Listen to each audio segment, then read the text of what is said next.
So the next now is to perform what's it called? Mapping quantities. Quantities. This has to do with trying to map out a particular amount of maybe population. In terms of this, population is a perfect example. Did you get my point? Population census, counting of humans and maybe counting of animals too. Anything that has to do with counts, represented in form of a point. Did you get my point? Maybe in Ile-Ife, it can be a single point, and then you calculate the total. Then you calculate the total number of people residing in Ile-Ife. Did you get my point now? So it will attach to a single point. Did you get my point now? To geographical area, maybe a center of that particular city. In Ilesha, what is the total number of people residing in Ilesha? It will be included in a single point, Ilesha. Did you get my point now? And if you have like subdivision of Ilesha, maybe a particular local government, it can be a single point, their own population will be attached. Did you get what I'm trying to say now? So that's the way that one works. So now, identifying discrete features versus continuous. Discrete is just like you're having a boundary. Let me give you a perfect example. Your continuous data is something like a raster. You have a raster. A rainfall is a continuous data. Did you get my point now? Let me say this example of boundary we are dealing with all the time. The Niger boundary, that's an example of a discrete data. You can see the boundaries. Did you get my point now? But when you're trying to prepare like a rainfall map, you can never say this is the boundary of where rain stops. Everything is like continuous, something like a stretch. That it will be very difficult for you to identify where does this stop, where does this stop. Did you get my point now? So yeah, something that is going like continuous is continuous. Discrete is all about boundary. Did you get my point now? So anything like polygons, all those things are discrete data. Did you get my point now? We're talking about raster. Raster is continuous. Did you get my point now? It's always continuous. So we get boundaries from raster. Did you get what I'm trying to say now? So let me just put it that way as a quick example. But you can read maybe, I think you do that in GIS. I don't know whether you have done it, but three, discrete data and continuous data. But discrete data always have boundaries. The continuous data is a stretch, something continuous. It doesn't have any boundary. Did you get that? So that's the perfect example. Now, statistics, good. This is where statistics is applied, mapping quantities. Now, we are working with counts and amounts, so we're going to do that now. The Excel file I sent to you, let me try to open that so that we can all see what it's all about first. I am opening that already. So, man? It's online. I got a link from Sarah. Sarah is working on soil, whatever, blah, blah, blah. So he downloaded Sarah from geography. So he's working on something on soil. So I got the link from her because anytime I get data from people, I request for the data source. Did you get my point? So I can put it in part of my report also. Because I'm also working on agricultural, I told you I'm working on agricultural land suitability for Osun State for my final year project. So I need information about soil. Did you get my point now? So that's why I collected the data from her and I got the source also from her. Now you can see this. We have the X and Y. Did you see that? So we want to map out quantities. You can see the depth. You see that? Soil depth. See that? So we have the soil depth, the depth code. You see that? Anywhere that is 0 to 20, it is 1. Did you get what I'm trying to say now? So in this case, we can also symbolize where we have areas of or maybe depth code to be equals to 1. Did you get my point now? You can do your attributes or what's called selection. Did you get my point now? And then we have what is N? N is this potassium, or this potassium is K. I've forgotten all this molecular formula, chemistry. N. Sodium, you see, N is sodium. N is sodium, okay. What is nitrogen? Yeah, good, nitrogen. That's very good. What's OC? Phosphorus. I know phosphorus is P. Calcium, magnesium. K is potassium. Sodium, zinc. Is it copper? Yeah. Manganese, ferrous, iron. Did you get that now? I still remember something. I did chemistry in the SS1 to SS3, so at least I can't forget that. So now, you can see all these things are values. You get that? So we want to map the quantities and the counts. Did you get what I'm trying to say now? So pertaining to the Nigerian soil data. So we already have the Excel file. You can see everything has been arranged in what? X, Y with respect to their information. and then we are going to bring this XY to our, this is the soil data pertaining to different farms in Nigeria. Did you see that? Did you see that? So now, so I'm going to close this, and then don't say. Now, go back to my Arcmap, and then I will. Is it that we have different option of bringing CSV file? Did you get my point? We can bring our CSV file, go into File, Add Data, Add XY Data. That is the first step. We can use the tool. There's a tool to do that automatically. Did you get that? Or do you have any other idea you have with you? No, I'm just asking whether we are still using it. Not doing Don't delete anything. Don't delete anything. We are still working with it on the same interface.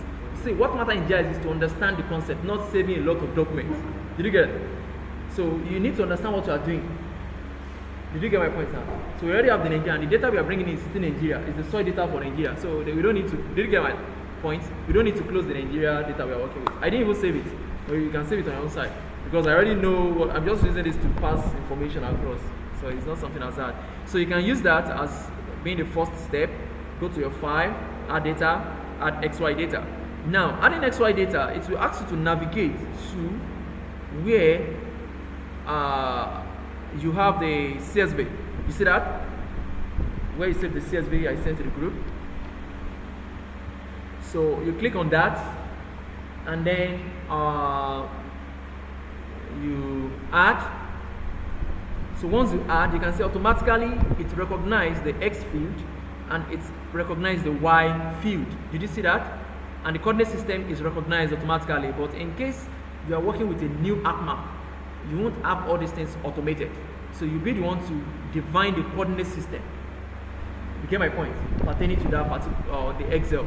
So you can see the WGZ4, then you click OK. It don't specify Z. Z varies. You get my point? The elevation for this year is not the elevation for another year. Did you get my point now? So it varies with time. So, but the X and Y is constant, unless you have maybe like landslide or tectonic shifts. Did you get my point now? So all those things, that's when we deal about deformation survey, studying a particular structure, whether it's maintaining the exact position over time. That's deformation survey. Like example of this building, this longest building now. If you want to carry out deformation survey, you are going to do the survey maybe in the 2000, and then maybe in the next 20 years, you do the survey again. You notice that there's going to be a little shift in the coordinates, just a shift in the coordinate. That's to tell you that the Earth is rotating, and there's a shift in the tectonic plates of the Earth. Did you get my point now? So that's just the theory behind that. So once you do that, then you click OK. This is the first method. I'm going to show you another method where you can bring in your Excel file in. Please ensure that you click the exact OK. Sometimes it's do like a crazy whatever. So you click OK, and then you have it as a point. Did you see this? Did you see that? So the point has been what? Has been added. So each point has their own phosphorus. Do you get my point? It has their own phosphorus value. It has the what's it called? Potassium and water, manganese, copper, iron. I don't know where you get my points now. So like that. So that's one of the first methods. You get my point now? Of bringing a CSV file. Maybe you got that from site.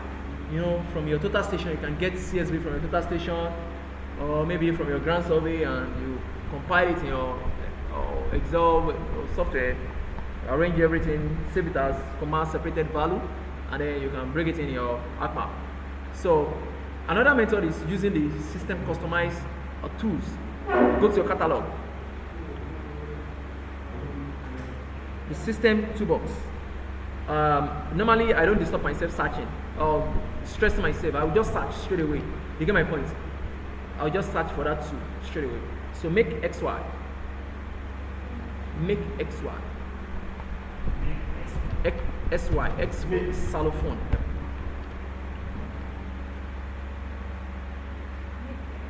Did you see that? XY. X for xylophone and Y for yam. Did you see that?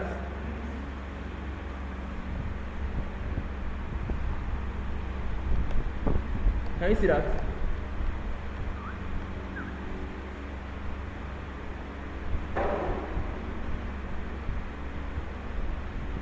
How together. So you click on that. So once you click on that, you have a window popping up with some dialog boxes where you can specify the CSV file. You get my point? You define the X and Y just like what you have the other time. So it's working out. Did you see that? Did you see that? It asks you to specify the table. Just go to where you save it, navigate to where you save it. You see that? Did you see that? Click OK.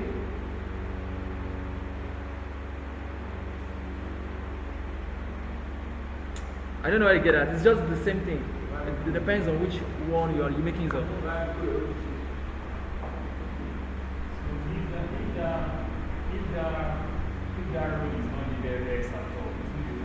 It's to recognize it. No. Sometimes you can have it as longitude and latitude.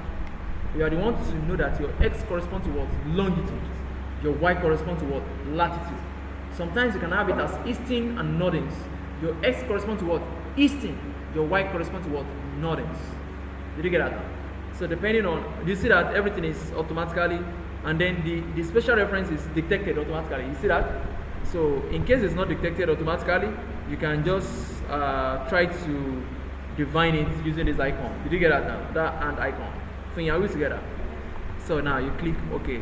So I want us to see the difference between what you're going to have.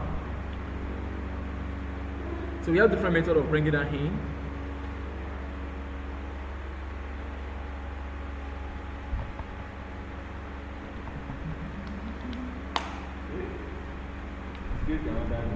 Did you see that now? This one is creating a layer. This one is creating what? An event. Did you get that now?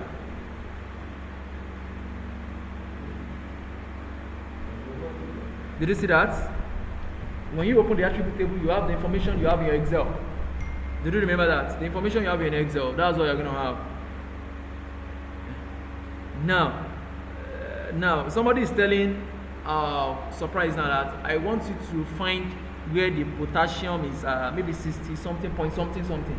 Now you tell me you want to be wasting your time and start searching for where it is 60 whatever. You are going to waste your time. So in that case, you can select by query.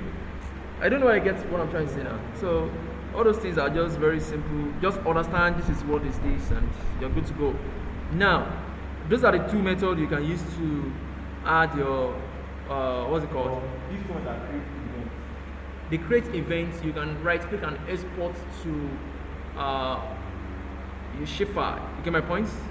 Just data, export data. You know how to export your feature to shapefile? Can you do that? It's very simple. Everybody can do that. This is an intermediate class. Did you get that now? So it's not a beginner class. So we can all do that now. Now, let's go back to our training book. Now, we want to map out, now you see create layer from X and Y coordinates. That's what we just did now, and then make X, Y, blah, blah, blah, and view the attribute table. We just did that. It's corresponding to what we have in Excel. Now, set the graduated symbol classification scheme. This is where mapping quantities comes in. We are dealing with numbers, right? Numbers. Now, double click on this, go to the symbology. Everything is under symbology. Quantities. Did you see that now? Did you see that? Quantities. Graduated colors. I want to use graduated colors first. Do you see? You get my point? Now, specify the field. Let me use pH is what? Okay, the soil pH, right? The pH of the soil. Whether it's acidic or what's it called? Base. pH. So there's a scale acid to base. The neutral 0. They get at 7.6.9. Alright. That's good. Did you get what I'm trying to say now? So this is a pH with respect to you can classify more than 5, let's say 9. Did you get my points now? So but let me use 5 for clarity's sake so that you can see. So now click OK.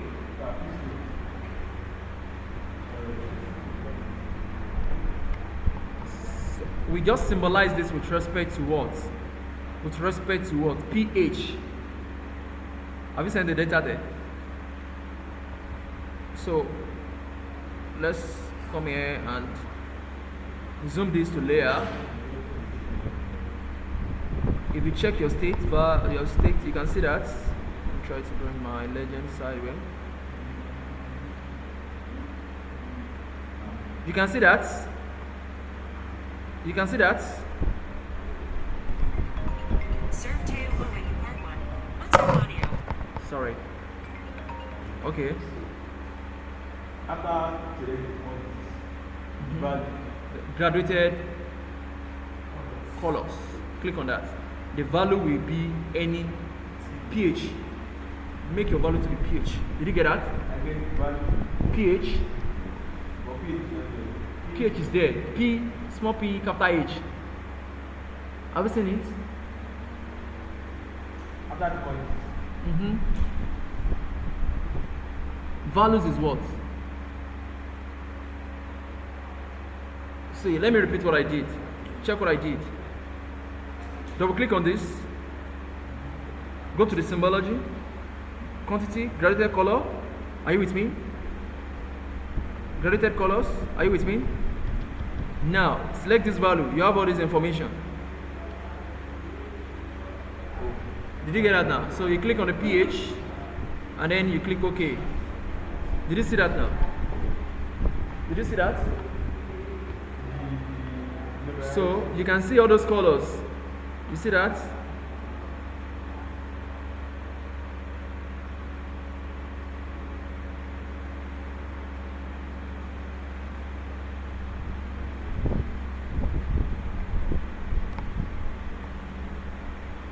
So that's the way it works, and that's all about the graduated words, colors. Now let me work on the graduated symbols. Now click on symbol, and then the pH, and then click OK. Did you see this?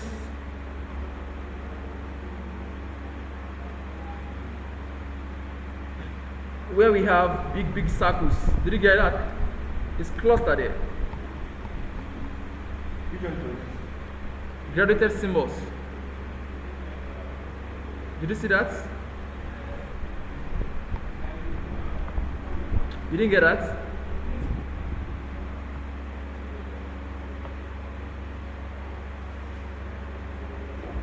Graduated symbols. Then select, let me use depth code.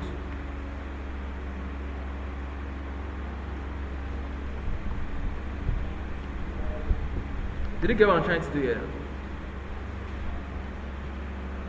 You can change the color. You see that? You can use red for this. Did you see that? So wherever you have red, it means what? Grid code 2. So we have the depth values to be within the second level altogether. And then for the grid code 3, you have maybe, let me say yellow, or I mean, any color of your choice. You see the grip code 3. So the soil depth along this area are very more. Did you get my point, sir? So depending on your choice. So that is all about mapping quantities.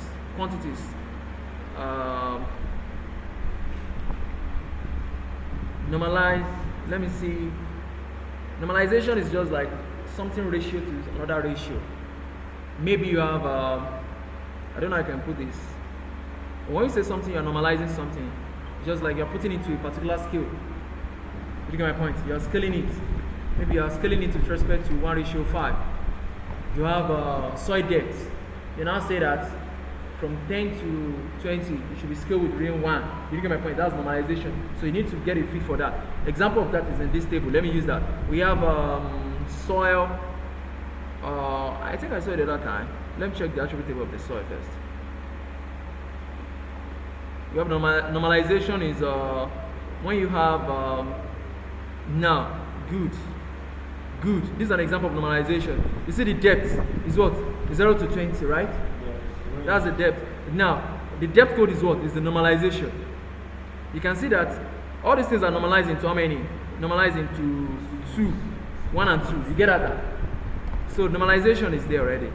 So the depth, the reason why it's not popping up is because this is represented in form of text. You get my point? They are just giving us a range that the depth is within 0 to 20. You get my point? It is not exact. Did you get my point now? Assuming it is maybe 10, 15, you get my point? 25, 45. Now, that would have been better. I don't know whether I get what I'm trying to say. We don't have the depth to be symbolized. Did you get what I'm trying to say? We have it as a text. You didn't get my point.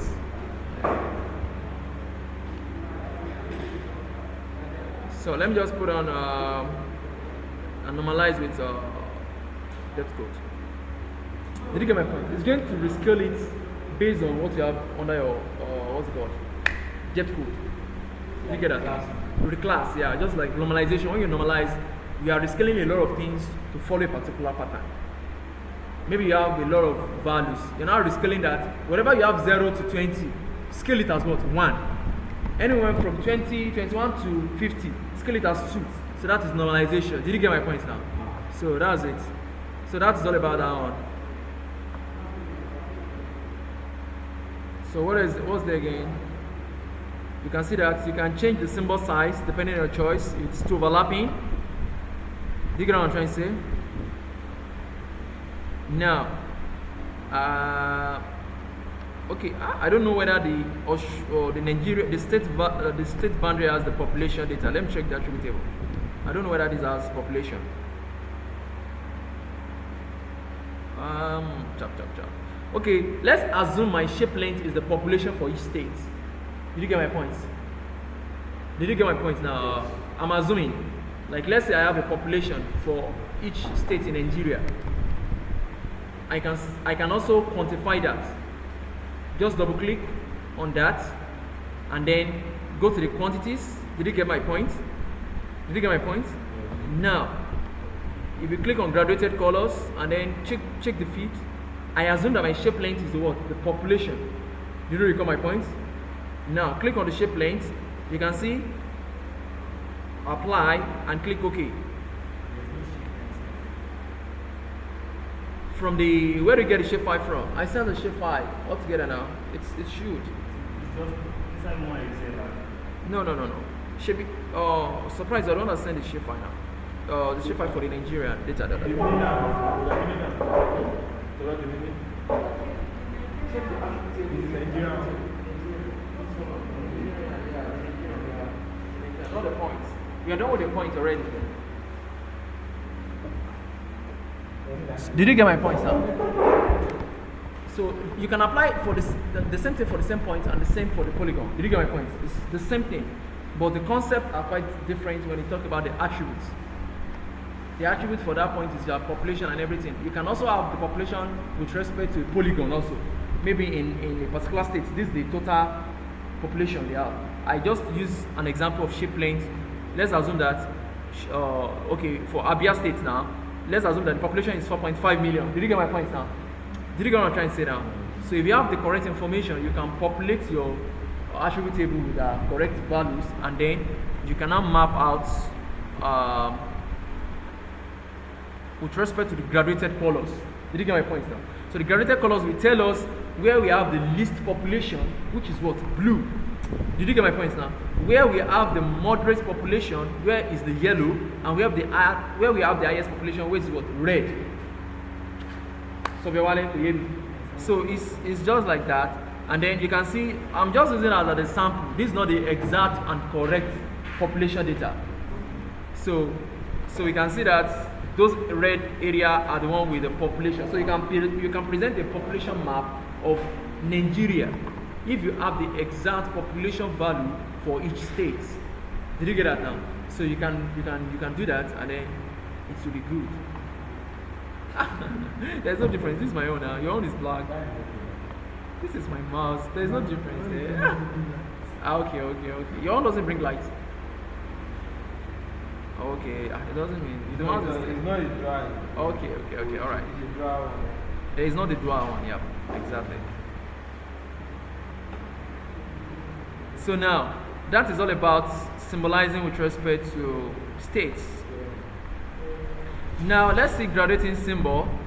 graduating symbol is that it's going to give points to each polygon and tell us which state is having the biggest point. The state having the biggest point is the state with the highest population. Did you get my point now? You can see the difference now. We have the one for the color, we have the one for the points. I don't know whether I get what I'm trying to say. So all these things are just. Did you see that now? Did you see this? No, sir. So Okay, look, point. yeah, we are just trying to. You're not concentrating. What's happening? What's happening? Abayo. So this is like, let's assume that the shape length is the population pertaining to each state. You can see those points. It has been populated. So populated with respect to the size. Like looking at this now, you can see all those small points. So all these small points correspond to what? States with the lowest what? Population. In case we have the exact population field. You get that now. So that's the way that one works. So you double click on that again. Proportional symbol. Yeah. Okay, showing the exact size. Let me see that. I don't always use this. I don't always use this. We have dot density also. I use this. Dot density. How dense the points are will determine how many people reside within this state. Did you get my point now? So these are examples of that also. Just click on the shape length, drag it to the front, all together. This is what I did. Dot density, click on shape length, click on this arrow front. This front arrow. Then you have it there. So once you have it there, all together. Then click OK. Did you see that? You have some points distributed within your maps. So where we have more dense points, where we have more dense points or denser points, that is where you have more population. Did you get what I'm trying to bring out?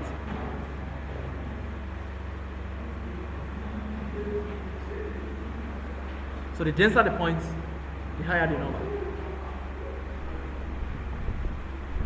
What of us? So that's the way it works. Do you understand what I'm trying to say? Do you increase the dot value? You can do that. It depends on your choice. All the values is just like you're trying to make it big, small, big, small. Did you get my point? You can do that. Those ones on your own. But it doesn't give us what we need. Like, then, okay, You can toggle the density. Let's try to toggle the density.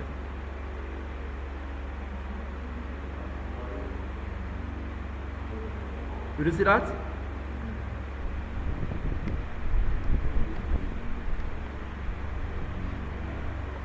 Did you see that? You can't compare the way it's dense here in Lagos compared to some area. It's scattered in some parts. Did you hear what I'm trying to say now?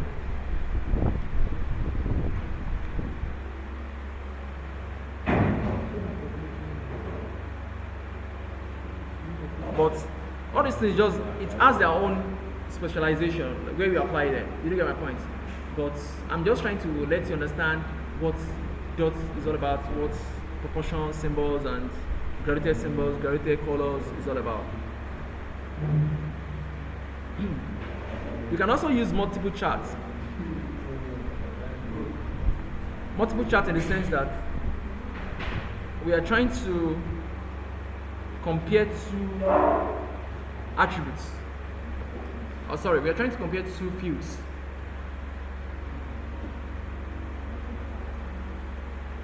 Farm. Let me use the farm. And then I want to use N, and also I want to compare N and potassium. Did you get what I'm trying to do here? I'm trying to compare two fields pertaining to a farm. A single farm is having many fields. Each field has their own function. You have potassium, calcium, sulfur, whatever, iron. So you want to compare you are trying to quantify how much one is to another pertaining to a single place. Did you get my point, sir? So that's all about that. Let's try to apply that. Let's see.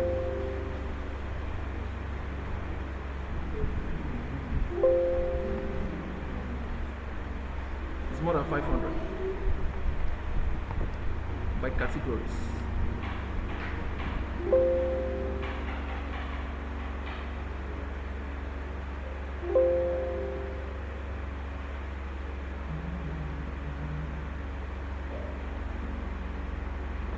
that it's a legacy. Man?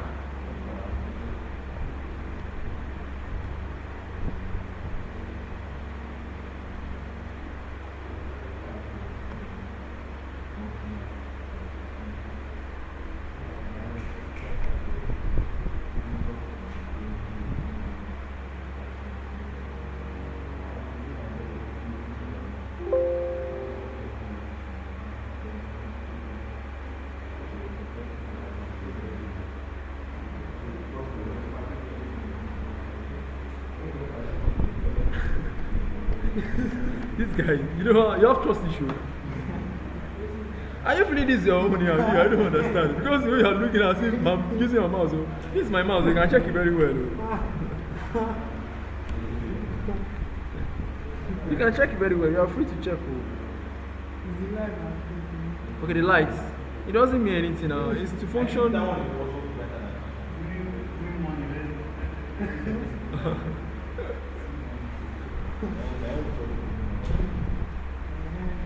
If you have a correct data, you understand how all these things are being applied. They are using you can see now terath, quantity, texax. The point is showing the maybe population pertaining to locations, and then maybe these are maybe blacks, whites, Asian, and everything. These are tribes in the United States. So they are telling us the concentration of tribes. You get my point now, within the United States. Maybe blacks, white, Asian, and whatever, Mexican, Australians, and blah blah blah. So I think that's all about trying to quantify, and we're trying to quantify a particular attributes. Quantity mapping.